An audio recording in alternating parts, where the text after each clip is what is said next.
নমস্কার সবাইকে, গসিপ কুইন্সে আপনাদের সবাইকে স্বাগত জানাচ্ছি। আজকের ভিডিওটা একটু অন্যরকম হতে চলেছে। আই গেস আপনারাও বুঝতে পারছেন যে আজকের ভিডিওটা কেন অন্যরকম হবে। আজকে আমি ডিসাইড করেছি ভিডিওটা বেঙ্গলিতে করব, কারণ আমি আজকে বেঙ্গলি বই রিভিউ করব, বাংলা বই। তো আমার কাছে যত বেঙ্গলি বই আছে আমি সব কিছু জড়ো করে এখানে নিয়ে এসেছি এবং আমি এখানে ব্যঞ্জন বর্ণগুলি লিখে ফেলেছি পটাপট করে সেটা। এবার আমি যেমন আমি A to Z ইংলিশ বই দেখেছিলাম যে আমার কাছে A to Z ইংলিশের মধ্যে কি কি বই আছে, এবার আমি ক থেকে অন্তস্থি অবধি দেখব যে আমার কাছে কয়টা বই আছে। ওইটার মধ্যে তো আমি ABCর সিরিয়াল ওয়াইজ গিয়েছিলাম, সিরিয়াল ওয়াইজ আমি দেখেছিলাম এ বই আছে কিনা, বি আছে কিনা। এখানে আমি র্যান্ডামলি দেখবো আমার কাছে কী কী বর্ণের বই আছে এখান থেকে। ঠিক আছে, বেঙ্গলি বই আমি খুব ছোটোবেলা থেকেই পড়ি, আমার খুব ভালো লাগে এই বইগুলি পড়তে এবং বই কিনতে আমার খুব পছন্দ। আমি এটা আগেও ডিসাইড বলেছি। সো আর কথা না বাড়িয়ে আজকে ভিডিওটা শুরু করি। আমি সবসময় আপনাদেরকে বলি যে খুব গরম পড়েছে, খুব গরম পড়েছে আমাদের এদিকে, ভীষণ গরম, গরমের দাপটে থাকা যাচ্ছে না। জলের বোতল একটা সবসময় সাথে নিয়ে বসি, বিকজ খুব গরম এদিকে। বাট আজকে মেঘ করে আকাশে ভীষণ বৃষ্টি হয়েছে, খুব বৃষ্টি হয়েছে, ঝড় যাকে বলে। আর এই ঝড় বাদলে যেই বই বা যে জিনিসটা আমাদের সবচেয়ে ভালো লাগে, এক তো চা আর পকোড়া, এটা তো বাধা, এটার কোনো তুলনা হবে না।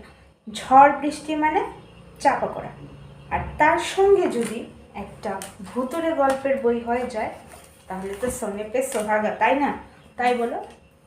তো আমাদের আজকে প্রথম বই যেটার ব্যাপার আমি বলবো সেটা হয়েছে কলকাতায় ভূত। তো ক দিয়ে যে বইটা আমার কাছে আছে, এটা আমার একটা স্টুডেন্ট দিয়েছে আমাকে পড়ার জন্য। তো ক দিয়ে আপাতত আমার কাছে যে বইটা আছে এটা হচ্ছে কলকাতার ভূত, এবং এটার মধ্যে খুব রোমাঞ্চকর, মানে যাকে বলে থ্রিলিং গল্প আছে, ভূতের গল্প আছে। আমার খুব ভালো লেগেছে গল্পগুলি পড়ে, খুবই ইন্টারেস্টিং গল্প আছে। তো আমার এটা পড়ে খুব ভালো লেগেছে। তো ক দিয়ে প্রথম বইটা আমি যেটা সাজেস্ট করবো বা দেখাবো এটা হয়েছে কলকাতার ভূত। তো এটা তো গেল ক দিয়ে। ক দিয়ে আমার কাছে আরেকটা বই আছে, সেটা হয়েছে কাদম্বরী দেবীর সুইসাইড নোট। রবীন্দ্রনাথ ঠাকুরের বোধান, ওনার সুইসাইড নোট বইটা সত্যি বলছি, মানে এটা একটা ইমোশনাল বুক ছিল আমার জন্য, একটা হেভি ইমোশনাল বুক ছিল আমার জন্য। আমার পড়তে এটা খুবই ভালো লেগেছে, এখনও আমি মাঝে মাঝে এটা পড়ি। খুবই সুন্দর লেখা একটি বুক, আমি সাজেস্ট করব আপনাদেরকেও পড়তে। তো আপনারাও পড়তে পারেন, এবং সত্যি বলছি মন ছুঁয়ে যাবে, বইটা এত ভালো যে মন ছুঁয়ে যাবে। তো ক দিয়ে আমি দুইটা বই দেখালাম আপনাদেরকে। এবার যে বইটা আমি দেখাবো এটা আমি বইমেলার থেকে কিনেছিলাম, 10টি কিশোরী উপন্যাস, বাচ্চাদের ছোট ছোট গল্প আছে, এটাতে 10টা বই আছে ছোট বাচ্চাদের। এর ডিটেকটিভ স্টোরি আছে, মজার গল্প আছে। অ্যাজ আমি বলেছি আমার বাড়ির সামনে গ্যারেজ আছে, তো একটু সাউন্ডটা সহ্য করতে হবে।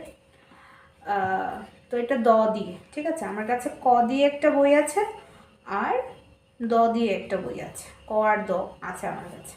তো 10টি কিশোরী উপন্যাস, সেটার মধ্যে খুব সুন্দর সুন্দর বাচ্চাদের গল্প আছে, বাচ্চাদের গোয়েন্দাগিরির গল্প আছে, খুব সুন্দর সুন্দর দুষ্টু মিষ্টি গল্প আছে এটাতে।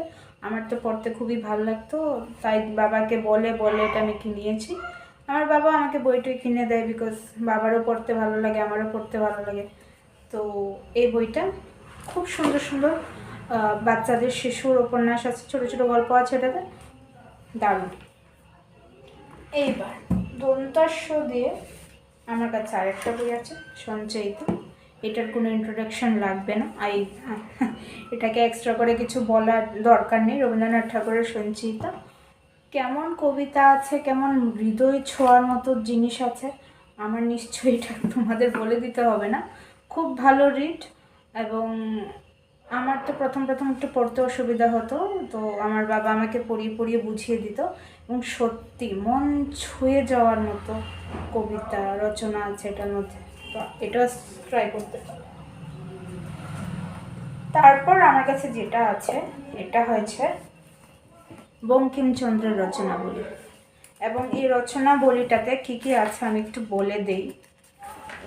এটার মধ্যে খুবই ইন্টারেস্টিং স্টোরি আছে, যেটা আমার তো মানে রচনা আছে যেটা আমার তো খুব পছন্দ। যেমন এখান থেকে আমার যেটা সবচেয়ে বেশি পছন্দ হচ্ছে যে দেবী চৌধুরানী। আমি কি বলবো, মানে আমি বাবার মুখে প্রথম দেবী চৌধুরানীর ব্যাপারে শুনেছি, শর্ট স্টোরিজ যেগুলি বলে, ছোট ছোট করে যেগুলি বলে যে ডাকাত রানী। আমি তো সেই হ্যাপি, সেই ইন্টারেস্টেড, আমার তো সেই পড়ার ইচ্ছা। এবং আমি যখন আমার তখন একটু কঠিন লাগতো বেঙ্গলি, বঙ্কিমচন্দ্রের বেঙ্গলি তো আমার একটু কঠিন লাগতো। আমার এখনও বেঙ্গলি একটু পড়তে কঠিন হয়, বাট আমি শিখছি। তো দেবী চৌধুরানী গল্পটা আমি যখন পড়েছি আমার যা ভালো লেগেছে, গল্পটা বোঝানোর মতো না, গল্পটা সেই। তারপর এখান থেকে একটা গল্প যেটা আমার ভালো লেগেছে সেটা হচ্ছে রাধারানী। রাধারানী গল্পটাও কিন্তু তো এটার রাধারানী গল্পটাও খুব ভালো। এটা আমার বাবার বই, বাবার কালেকশনে ছিল এই বইটা। আমার বাবা পড়তে খুব পছন্দ করে, তো ওনার কালেকশন থেকে আমার এটা নিয়ে পড়া। এবং এটার ব্যাপারে আমি একদিন পুরো বলতে পারবো। এবং আপনারা যদি চান শুধুমাত্র এই বইটাকে রিভিউ করতে বা এই বইটার বিষয়ে বলতে, তো আমি একটা সেপারেট ভিডিও করতে পারি এটার মধ্যে, বিকজ আমি এটার ব্যাপারে বলতে বসলে দিন শেষ হয়ে যাবে, এই বইটার ব্যাপারে বলা শেষ হবে না। তো মুভিং অন, আরেকটায় যাচ্ছি আমি। এবং এবার হচ্ছে যে বইটার কথা বলবো এটা হচ্ছে শিকারীর দিনগুলি। তো এটার জন্য আমি তালিবাস্যটাকে কেটে দিচ্ছি, কারণ কি তালিবাস্যের বই আমার কাছে আছে, আমি এটাকে তালিবাস্য ধরে নিচ্ছি। এবং এই বইটা খুবই সুন্দর একটা বই, ঠিক আছে। এখানে শুধু শিকারের ব্যাপারে যে আছে, এই যে আমার দেখেছো আমার টেবিল ছাড়া চলে, আমার ভাঙা টেবিল একটা। তো এই বইটার শুধু যে শিকারের ব্যাপারে তা নয়, এটা হয়েছে গিয়ে সেটা আমাদের দেশের একটা জনজাতির ব্যাপারে, তাদের রীতিনীতি, তাদের প্রথা, হ্যাঁ, এটাকে খুব সুন্দর করে ফুটিয়ে তুলেছে। শুধু শিকারের ব্যাপারে আছে যে তা নয়, এটা আমি নিউ কিনেছি এবং আমি খুবই উৎসাহিত এই বইটাকে পড়ার জন্য। দেখা যাক যে কীরকম যায়। এই বইটা পড়ে আমার কীরকম লাগলো আমি রিভিউতে নিশ্চয়ই বলবো। এবার হয়েছে গিয়ে রাজমালা, যার জন্য আমি অন্তঃস্থলটাকে অন্তঃস্থল দিয়ে তো আমি আরেকটা বই দেখিয়েছিলাম, এটা হচ্ছে রাজমালা। ত্রিপুরার রাজ ইতিহাসের গল্প আছে এটাতে, মানে ইতিহাস আছে এটাতে, এবং খুব সুন্দর করে ত্রিপুরার ইতিহাসটাকে ফুটিয়ে তুলেছে এই বইটাতে, ভালো বই।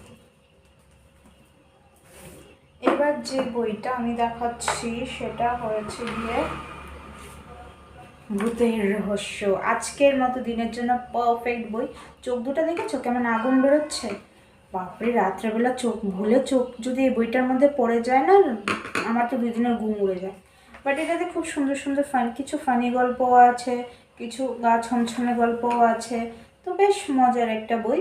তো আমি ভরটা দিচ্ছি কেটে, বাট হ্যাঁ ভালো বই আছে তো আমার কাছে বাংলা, আমার তো মনে হয়েছিল তুমি থাকবে না। এবার বুলি, এটা একটা ম্যাগাজিন, এটার মধ্যে অনেক কবিতা গল্পর সংকলন আসে একসঙ্গে। আমার টেবিলটা আমার সঙ্গ দিল না, দেবেও না কখনো, যাই হোক। তো আমি বলছি কারণ এটাতে আমার একটা গল্প ছাপা হয়েছিল, I am very happy for that. তো দিয়ে বুলি। এবার যেটা আমার কাছে আছে এটা হচ্ছে হাসির টেক্কা। এখন এটা তো ব্যঞ্জন বর্ণেরই, স্বরবর্ণের, বাট আমার এই বইটা খুব পছন্দ। দেখতে পাচ্ছ বইটা খুব পুরনো, এটা এখনের বই না। আমি যখন ক্লাস 7-8-এ পড়ি বইটা তখন কিনেছি আমি। এবং শিবরাম চক্রবর্তীর খুবই ইন্টারেস্টিং হাসি ফানি বই আছে। একটা গল্প আছে যেখানে ওনার বোন একটা পরিত্যক্ত বাসে, তারা মানে বাড়ি ভাড়া পাচ্ছিল না কোথাও, তো পরিত্যক্ত বাসে তারা উঠেছে থাকার জন্য। তারপরে যেখানে হয়েছে, বাবারে বাবা, ভাবা যায়। সবচেয়ে মজার গল্প আছে এই বইটাতে, হাসতে হাসতে পেট ফেটে যাবে, দুর্দান্ত সব গল্প এটা। তারপরে যে বইটা আছে আমার কাছে দন্তাস্য দিয়ে, সেটা হচ্ছে সুকান্তের রচনাবলী। ঠিক আছে, সুকান্তের গল্প আছে সমগ্র, খুব ভালো বইটা, আমার খুব পছন্দের। তো দন্তাস্যটা দিলাম কেটে, খচাং।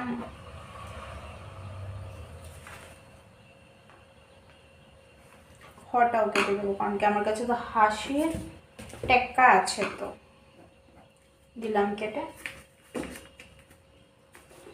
আমার সবচেয়ে ফেভারিট বই, এবং এটারই কি দুরবস্থা দেখুন, পড়তে পড়তে এটাকে পুরো শেষ করে দিয়েছি। এবার নেক্সট যে বইটা আমার খুব ভালো লাগে পড়তে বা আছে আমার কাছে, সেটা হয়েছে গিয়ে আবোল তাবোল।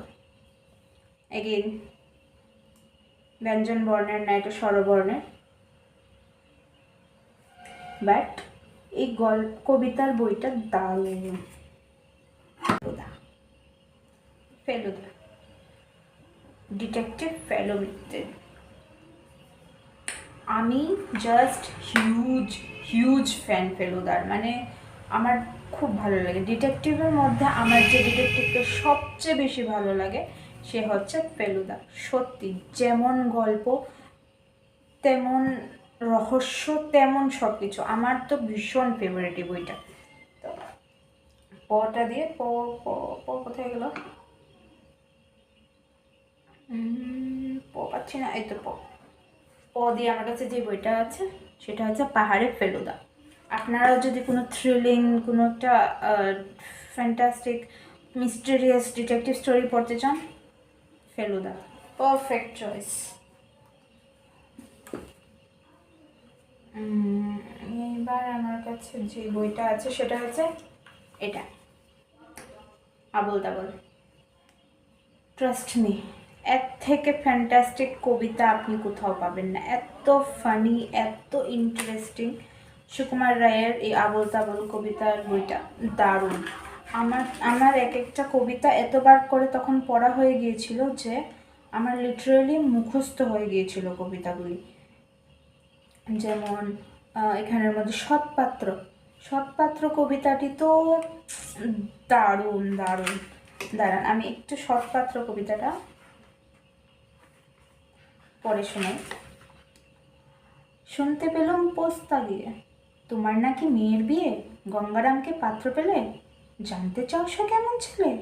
মানে এমন করে কবিতাটা যায় অ্যান্ড যায়, মানে টুট। তারপরে যে রামগরুরের ছানা আছে, এটাতে একটা আছে পালোয়ান। সব কটা কবিতা এখানে যে কয়টা কবিতা আছে সব কটা কবিতা দারুণ, মানে টু গুড। একটা সময় ছিল আমি এই বইয়ের কবিতাগুলি না দেখে বলতে পারতাম, আমার মুখস্থ হয়ে গেছিল। এখন ভুলে গেছি, সেটা আলাদা কথা, বাট আমার খুব প্রিয় ছিল ওগুলো। এইবার যে বইটা দেখাবো এটা হচ্ছে গোড়া। এটার জন্য আমি গটাকে কেটে দিচ্ছি, আমার কাছে গোড়া আছে। এটা আমার এখনো পড়া হয়ে ওঠেনি ঠিক, বাট খুব তাড়াতাড়ি আমি পড়বো। আমি প্ল্যান করছি, রিডিং চ্যালেঞ্জে ঢুকাচ্ছি এটাকে, খুব তাড়াতাড়ি পড়বো এটা।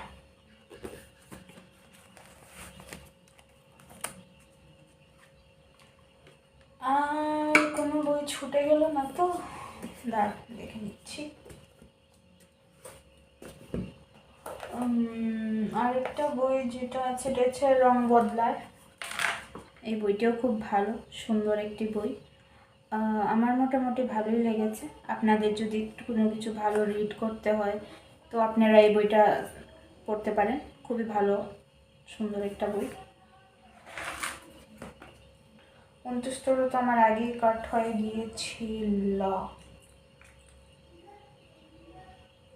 তো আপনি দেখতে পাচ্ছেন ব্যঞ্জন বর্ণে আমার এই অ্যালফাবেট, মানে এই বর্ণগুলি কাটা হয়ে গেছে। এগুলি আমার কাছে অলরেডি বই আছে, বাকিগুলির আমার কাছে বই নেই, which is a good thing. তাহলে আমি আরও বই কিনতে পারবো।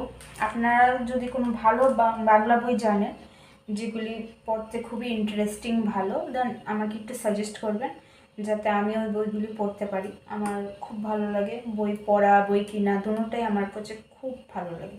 তো আপনারা যদি কোনো এরকম বই জানেন যেটা খুবই ইন্টারেস্টিং বা খুবই সুইট, তাহলে আপনারা আমাকে রেকমেন্ড করবেন, আমি পরবো।